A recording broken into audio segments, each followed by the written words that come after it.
Alright guys, welcome back. Well, I figured since I don't have enough projects to do, the 57, the cab over, I figured I'd go ahead and add one more to my list, my 1972 Ford Maverick.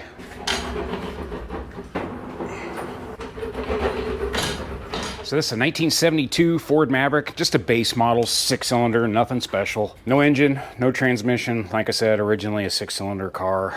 Car's in really good shape, really. It's original paint. Just a tiny bit of rust in the lower quarter panels because the rear window seals are bad. And you can see the water damage on the top of the package tray. These windows leaked really bad. The inside of it, nothing special. It's got just a little bit of water damage here from the windshield being bad. The headliner's starting to fall down on it. These seats I got from a friend. I have no idea what they're out of. I don't even know if I'm going to use them for this car or not. The dash is in good shape. It's just got one crack up there. Got the original Philco radio, which is pretty cool. Got a grabber spoiler on it, but of course it's not a grabber. A little bit of rust there on that quarter panel. Rocker panels, they're all perfect. All right, so the backstory on this thing is I got this car from my buddy Jeff. Now, if you've been on my channel before, you'd probably seen my 1973 Mercury Cougar that I used to have, that I also got from Jeff, fixed up. I ended up selling that car to buy this car. He bought this car, I don't know, 5, 6, 7 years ago, something like that. We went over to California to pick this car up. And from the moment we picked this car up, I fell in love with it. I loved it. I have a thing for cars with original body and original paint. He was gonna build it. He was gonna kind of make it a drag car, if you will, or one of those back of the track cars, you know, no prep type thing. And he ended up finding another car that was better suited to chop up than this one. So I bought this car as a roller, but he did have a built engine for it as well that was brand new and fresh and never run. So I bought the engine and the car. My plan was to kind of do the same thing, kind of a back half race car type thing. Now I'm not even going down that road. I don't even want to mess with that stuff anymore. I'll be honest, man, I can't hang with any of those guys. These guys are, you got to make over 1,000 horsepower just to even hang with these guys, it seems like, anymore. They've gotten insane how fast they are. I'm gonna put this thing together and I'm gonna just put it on the road and drive it and just basically have it as a cool cruiser, drive it around, you know, go to car shows, do the old man thing, just enjoy the thing is all I want to do with it. So the motor, in just a second, I'll pull the motor out here and I'll show you what it is. It's just a 330 little stroker, 302. All right, so the motor here, again, it's a 330, 331, something like that. It's got Eagle H-beam rods in it. It's got an Eagle crank in it. It's got Victor Jr. heads in it. It's got a hydraulic roller cam in it. I think it's a 598 lift, something like that. Nothing too crazy. Just a stock block deal. I think it's 40 over, something like that. Just good parts. It's got good basic parts, nothing special. You'll probably notice a transmission down here. I found this thing on Marketplace or Craigslist, one of the two. It is a brand new, fresh 4R70W that was built. I bought that off of a guy that was working on an old F100 project, and he ended up going a completely different direction. This training is brand new. I pulled the pan and checked everything, and it's 100% brand new. It's never had fluid in it. It also came with the wiring harness and the US shift controller and everything for it as well. I do want to paint it. I want to paint the whole thing blue, Ford blue. The intake manifold is a Victor Jr. as well. I've got a set of headers, full-length headers sitting back here. The only thing I don't know is I don't know if this 4R70W is going to clear the floor and everything. I don't know that yet. It's good to go, essentially. I do need to put the heads back on. The heads are just sitting on top of it right now. He had to have it rebalanced. He never did finish it and put the thing completely back together, so I got to finish that. It should run pretty decent. The car's nice and light. All right, here's a look at the top end here. The thing is dirty. It's just been sitting around. This engine's been assembled for about, I don't know, 5 years, 4 years or something like that. It's been covered, of course, but, you know, of course, dirt gets in there a little bit. So I got to clean all this stuff up a little bit. These are SRP pistons. They are forged pistons, so it's got a nice set of pistons in it. And of course you can see the roller cam and everything there. Got nice big intakes on the intake. I don't know the specs on these heads. I think they've been worked a little tiny bit, I believe. He painted it black, but I like the Ford blue. I like my Chevys to be orange and I like my Fords to be blues. All right, here's a look at the bottom end of it. Well, it's got Eagle H-beam rods in it. High volume oil pump, of course. Timing chain, nothing special. Pretty nice little piece. I know it made really good power before and it ran really well. He had this thing in a full-size F-150 and it did pretty good. So, all right, I've been sitting here slaving away on this thing. I think I finally got it pretty much all painted. It looks pretty good. So yes, I am painting everything blue. I don't care. I think it looks good. I got the block all painted. Front cover's painted. The oil pan's painted. It was a Mylodon, that gold color, which I don't like. Now it's nice Ford blue. And then I'm just waiting for this head to dry. I got the intake manifold painted, and I got the head painted. I just taped this area off where the header is. I don't know. I didn't feel like taping off all the spark plug holes. So basically, I just got lazy and just kind of painted it that way. It looks all right, though. All right, so now I can just basically pretty much ready to start assembling this engine, putting it together. I'm not a Ford guy, but I'll admit, that thing's pretty sexy. Ooh, that thing looks good. That's a lot of blue. I don't have anything bolted down. I just have it mocked up here, just sitting together for right now. Get my greasy fingerprints all over them. These are just cheap cast aluminum tall valve covers, but they look good.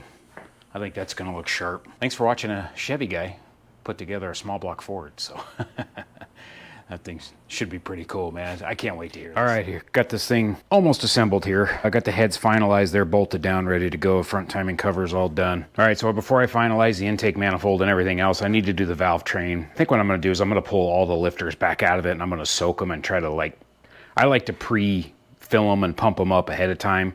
Then I can go ahead and run all the valve train. Then I ended up finding an old distributor on Marketplace for 20 bucks. So what I'm gonna do is I'm gonna chop this thing up, and I'm just gonna make this a priming tool so I can drop it in there and then prime it and get the system all primed up. So I think I'll wait to prime this engine and everything and do the valve train. Since the engine's gotta go in and out of the car a couple of times, I'm not really worried about it. I'll just wait, and then I'll do this stuff first, get the engine mounts figured out. All right, so I got a little bit of work to do on the motor mounts here. These are the stock motor mounts this thing came with, which I really don't like. These things don't hold up well. They don't seem to anyway. I ended up getting these from Jeff. These are an aftermarket. This came off of his truck, and he ended up not using it. Way more of a stout motor mount. So I'm gonna have to figure out how I'm gonna make this work. I could keep the factory plates here on the frame itself, and then if I cut that off, I could basically weld these to that, something like that. Now this Maverick build is nothing extravagant here. I'm just throwing together a bunch of used parts as much as I can. Stuff that Jeff's not using or I'm finding on Marketplace or whatever I can do. I'm trying to do this thing as cheap as I possibly can.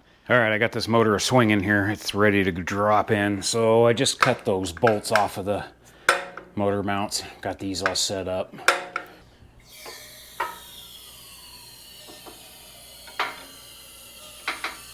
Luckily this engine's super light. Tiny little thing. All right, it's fitting pretty decent. Passenger side needs to come up just a little bit. The biggest thing I need to know here is as far as the bell housing goes, because the upper bell housing bolt is right here, and it's, oof, this motor might have to go down way more. I think it's gonna be really close. All right, I'm gonna play with this for a little bit and see what I can come up with here. This is kind of all new territory for me. Gosh, I may have to put the transmission in there before I do anything with the motor mounts. Yeah, all right, I may have to crawl into there and just throw that transmission up there. All right, so I pulled the motor back out. So if you guys are looking to put a 4R70W into your Maverick, basically I'll kind of tell you what's going on here, and I'll walk you through it step by step. I have no idea what kind of nightmares I'm going to run into with this thing. So I think what I decided to do, the motor definitely has to go down a lot lower, because it's definitely going to have to go low to clear that tunnel. I may have to cut this tunnel out. I have no idea yet. That bell housing is pretty big, and it's not like a C4 where it really slopes off steep behind the converter. This one does not. So truthfully, I have no idea. I really couldn't find much information on this swap. You're kind of learning with me here on this deal. Man, I've been fighting this thing. What a pain in the butt. It's just tight quarters in this thing with this 4R70W. All right, so I did finally get it together. I had to put the transmission in separately, drop the motor in, and then try to connect them together that way. There is a little bit more room back here on the bell housing than I thought there was gonna be. It actually looks halfway decent. I did forget to put that spacer plate in there, you know, because I'm a Chevy guy and they engineer stuff right, so I don't need a spacer, but anyway. Just giving you Ford guys a hard time. All right, so unfortunately right now I am on the steering shaft, so the engine's gonna have to go up, which is okay because I have plenty of room to go up. You can kind of see it here. That transmission pan does hang pretty darn low. The whole thing has definitely got to go up. Now I just kind of guessing here where this stuff is. I have nothing's finalized by any means. It is really tight up there, so you can see it there. So it's pretty tight. The neutral safety switch is very close as well. I may have to cut that rib out, or at least notch it and section it so I can get the transmission up a little bit higher. The front part and everything actually is way better than I thought it was gonna be. So I'm looking pretty good around the bell housing and everything. I don't see any major issues there. I think my big problem is just gonna be back here to where I get the engine angle right and then the thing recessed up into the floor a little bit more. Now I have no idea what it's gonna be like trying to put the headers in this thing. I'll do that here in a little bit. All right guys, been messing with this for a while, and yes, it is a balmy 110 degrees out, and I'm in the garage doing this garbage with no air conditioning. All right, so I pulled the motor back out, dropped the tranny back down. What I decided to do was that cross member. I just drilled all the spot welds out of it, and I took the whole thing out. You don't have to do this. This was the upper part where the floor was, and you can see where the vent was hitting it. So, you know, you got about an inch or so here of thickness. Not only that, but the transmission was really tight on the sides right here where the original mount was. You know what? Screw it. I'm getting rid of the thing because I'm going to make a whole new cross member anyway. Now, I did create a little more work for myself because now I got a whole bunch of holes in the floor, but I have to fix this floor over here anyway. I think it's worth it to get rid of that piece completely. It's going to give me so much more room around that transmission. All right, I got the engine all back in this thing and the transmission hooked back up. All right, as far as under the car goes, where the cross member was right there, much more room. I got a lot more room at the top. I've got it up to where it's, I don't know, it's really, I can't really see it. You can probably see it better than I can, but I know the vent's really close to the floor right now. You can see how much more room it opened up all the way around this transmission on the back. The shifter is gonna be another thing. I have no idea what shifter I'm gonna use, so I have no idea where it's gonna mount. I have no idea any of that yet. You can see the neutral safety switch is really close to the floor there. All right, this side over here, passenger side, cooler lines and everything, gonna have plenty of room. They should be fine around the headers as well. And then the plug back here, same thing, plenty of room, but it just opened up much more space getting rid of that cross member. When I make a new cross member, it bolts right here, so that'll add rigidity back into it here where the old cross member was. This was just a piece of crap sheet metal, you know, and I'm gonna build something a lot stronger than that. I did put the headers in. They do fit pretty good. This header fits all right too. There's the idler arm bracket down here. I did have to cut the bolts off because the bolts are too long and it was hitting the header, so I did trim that. And then right down in here on the body, I had to do a little bit of a beating and a bang in there just to give me some extra clearance. Now, the only thing I don't like about these headers is how they kick in towards the transmission really close. So that collector is right there. The driver's side too, you can really see it, how it points towards the transmission pan. I could get away with that for sure. I could put an exhaust on that and get away with it. I may try to bend those collectors out. If I gotta put heat to these headers to do it, I'll do it. The original cross member gone now, I've got the clearance to do that. I think that's the only reason they do that is because of the original cross member. I wasn't sure how all this stuff was gonna gel together, but so far, it's actually working out. I don't like that brake line, that original brake line up there. I may change that and run a whole new brake line to the rear. I need to work on the transmission cross member. That's gonna be the next big thing. I need to get the engine tranny locked down. All right guys, so I've just been messing around with this transmission mount, trying to figure something out. Basically, I'm just using whatever I have laying around. Again, this is a budget build deal, so I've just got some 2-inch quarter here. And as you can see, I've just kind of bent it up. Well, I didn't bend it, I just ground it. I cut some slits in it, and then what I'll do is I'll just weld these up. And then I'll add some gussets across these corners here and then here to give it some strength. I gotta cut this thing to length now. I just gotta cut a couple inches off of each end of it here. I'm just reusing the transmission mount that was on another transmission that I got at a junkyard. It's actually a Thunderbird transmission mount. So again, I'm just gonna reuse parts. The thing actually works out perfectly, height-wise and everything. It doesn't hang too low and it's just a single bolt, so it should work out just fine. All right guys, this is where I'm at here with this thing. You can see what I'm doing.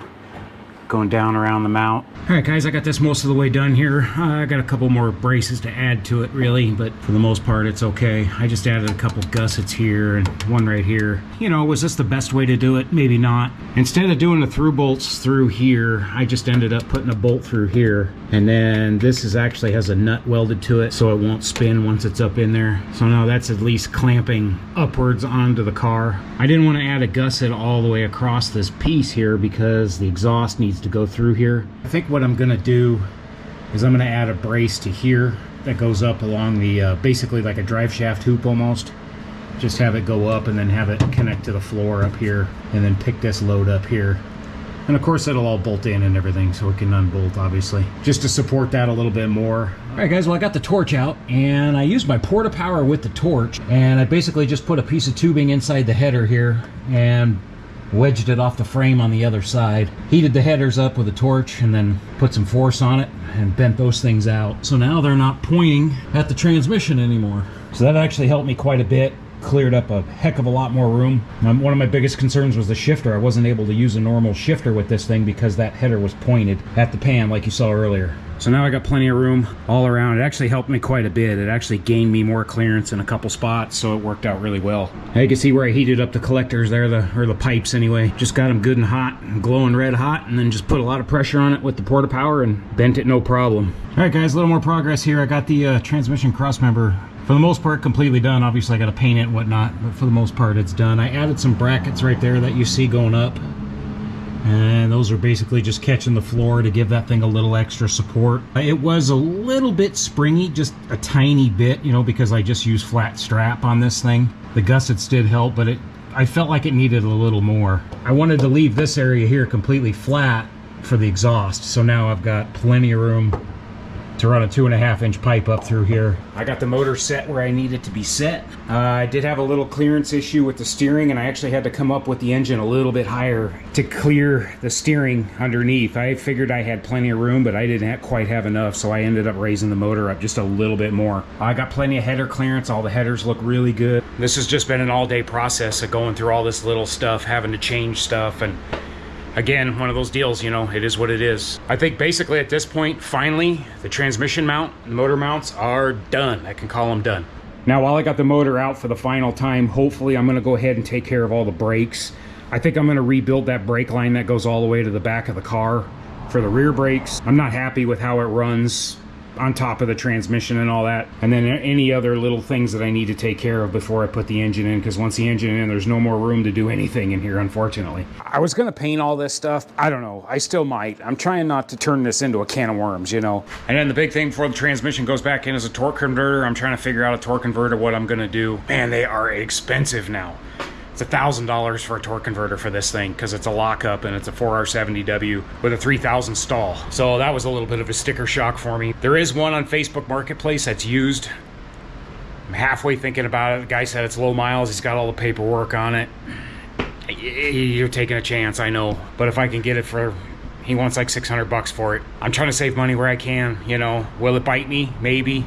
I think we'll just end this video off right here of getting this thing all set. You saw the motor mounts, tranny mount, all that stuff is done.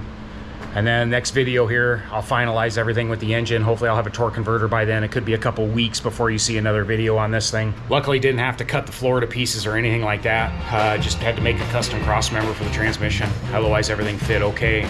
Next video, hopefully we're gonna hear some music.